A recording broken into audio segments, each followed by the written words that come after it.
Hey, y'all, I want to talk about the one big, beautiful bill that is about to pass and what it means for student loan borrowers.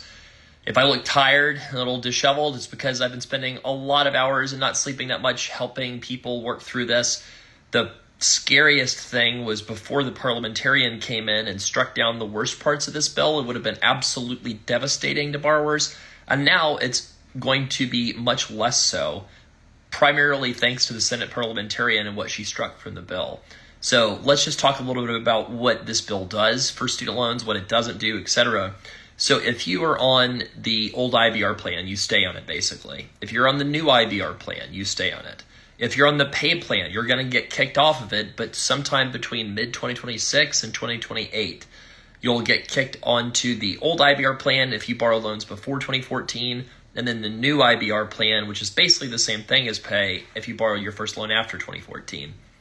Now, if you need to borrow as a new borrower after 2026, you're going to get kicked onto the RAP plan, Repayment Assistance Plan. This is kind of like a 10% plan, except not as good. So the only better part of this plan than other plans is it does have some interest subsidies if your payment is not fully covering your interest. But in the private sector, the RAP plan would keep you in debt for 30 years. That's ridiculous. That's very long. So you probably should not be switching into the RAP plan if you're an existing borrower, with a few exceptions. Basically, I don't have to go into all those today because the RAP plan is not even available yet for you to switch into. So the RAP plan probably will roll out some point before, a couple months before July 2026, when a lot of the provisions of this bill kick in. Now, if you're on the same plan forbearance, you will be also moved off of it. It will probably happen much sooner than we expect, and you will be moved on to the IBR plan or the old IBR plan. So for that reason, the only people that probably should be applying for pay right now, even if you could, are people that are going for PSLF that just want to get a low payment, right? So if you're, eligible for pay but not new IBR and you're going for PSLF, get off the safe forbearance, but you probably should have done that already anyway. So the safe plan forbearance really right now is only suitable for people who eventually plan to pay off their student loans. That's the only group that I would ever suggest using the safe forbearance for at the moment. Now, the most devastating parts of this bill are things that you can plan around and prevent happening to yourself, for the most part, not completely, but for the most part.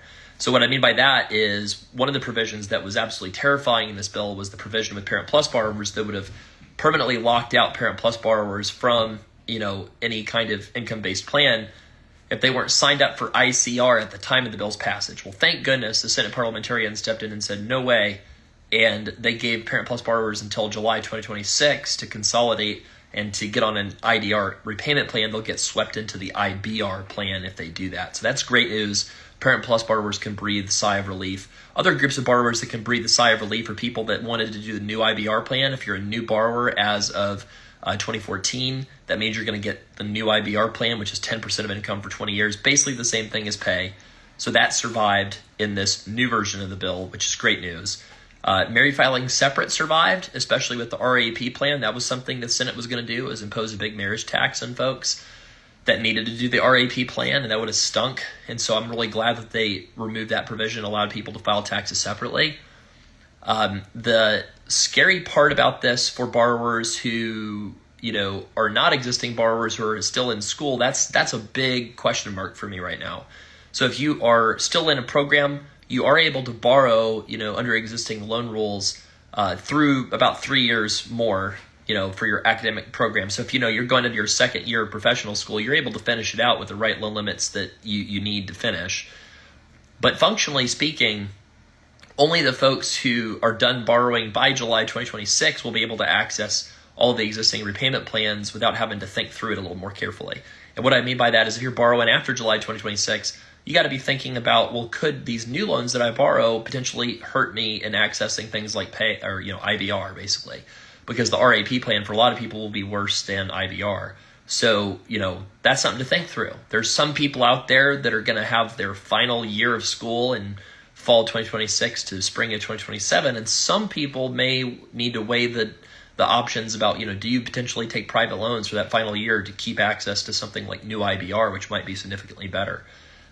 So those are a lot of kind of things we don't have to worry about today, which is great news. The most stressful part of student loans are when they don't give you any time at all to make pivots or make changes. And that's what the Senate did briefly, and it was terrifying because how do you instantly tell people they all need to go apply for a different repayment plan and you have to do it within days? I mean, that was very, very stressful. Now, I still think we needed to do that because the only thing that saved borrowers is having the Senate parliamentarian strike down a bunch of stuff. So with, Senate parliamentarian coming in and striking down a bunch of stuff, borrowers have been saved from the worst parts of this bill, and most existing borrowers are going to be okay. You are not able to access new IBR unless you are a new borrower as of July 2014, meaning you took out your very first loan after July 2014. And if you borrowed anything before that date, doesn't matter if you pay it off, you're still not considered a new borrower. So that means old IBR would be your one of your options. The RAP plan would be another option. What I'm seeing with the math right now is old IBR is better if you have a large family size, and the RAP plan might be a little bit better. No, I'm talking about the old IBR plan, not the new one. And the RAP plan might be better if you have a smaller family size, or even if you're single or no kids. And that just has to do with the deduction. So the deduction that IBR gives you is much, much larger if you have children than the RAP plan is. So there's a lot of math to go through. There's a lot of rules to go through. There's a whole 900 pages of stuff to go through. And we'll go through it for you. That's what we do. That's what we love doing, to help you understand this chaos, to breathe easy. They are keeping the IBR plan. That's great news. The IBR forgiveness survives, right? The existing forgiveness options like PSLF survived. They even struck the provision in there about PSLF eligibility getting removed for residency and fellowship programs. That's another thing that got removed. So then, there's a whole bunch of things that got removed that people were, didn't even know in some cases that they would have been terrifying if they passed, and they didn't pass, and that's good news. Now, the other problem is loan limits. Loan limits are going to be like 100,000 for grad school, 200,000 for professional school past 2026. I predict, and this is not me being alarmist, this is just reality, I think. I predict that we're going to see maybe about half of all professional programs shut down because of this bill. The Grad Plus program led to an explosion in professional schools. So in 2006, there was 43 pharmacy schools, and by the present day, I think there's something like 120 to 130 pharmacy schools. So you saw a tripling of pharmacy schools because of Grad Plus. So if you have a correction of pharmacy schools getting cut from 130 to 60 or 65 schools, that's still significantly more than existed when Grad Plus started, but it would be a big decline from the current number. And I'm saying pharmacy schools just because I know those numbers off the top of my head.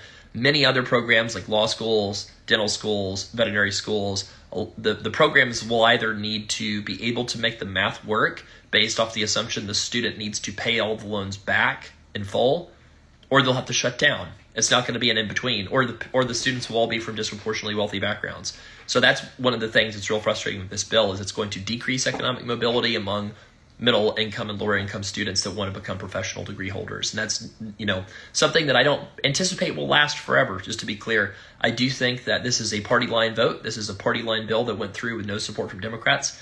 Something like this will probably happen in reverse the next time Democrats hold unified control of DC. They'll probably pass a student loan bill that will probably do things like codify more generous, repayment plans, raise borrowing limits, introduce more generous provisions for PSLF and things like that. So this is not the end. The other thing is, people are also wondering, well, are all the provisions from the Biden administration that they did dead, like the IDR account adjustment and things like that? Knock on wood, it's still here right now. There's not been lawsuits filed on it, and there's lawsuits that have been filed about a lot of other things. So we just have to move forward with the knowledge that the straightforward math of forgiveness of if you have less debt than your income, you're probably paying it back. If you have more than 2 times your income in student loan debt, you're probably going for forgiveness. And if you're in between, it depends. And this bill will provide a lot of loopholes, a lot of opportunities for savings, a lot of strategies still that in some ways for existing borrowers, student loans are a little bit, maybe not more complex, but still complex, because you got to decide, do I stay on what I have right now? Do I switch to the new thing? Do I file my taxes joint or separate? Do I need to lean more towards paying these loans back because I'm just tired of the mess and I'm tired of all the uncertainty? So there will continue to be questions about student loans. And the other thing is the Democrats, the next time they have leverage, I could see them forcing a rewrite of these provisions because they are very much not what the Democratic Party would have written if they had been in charge. So we'll have to just continue following it, and we'll be here for you.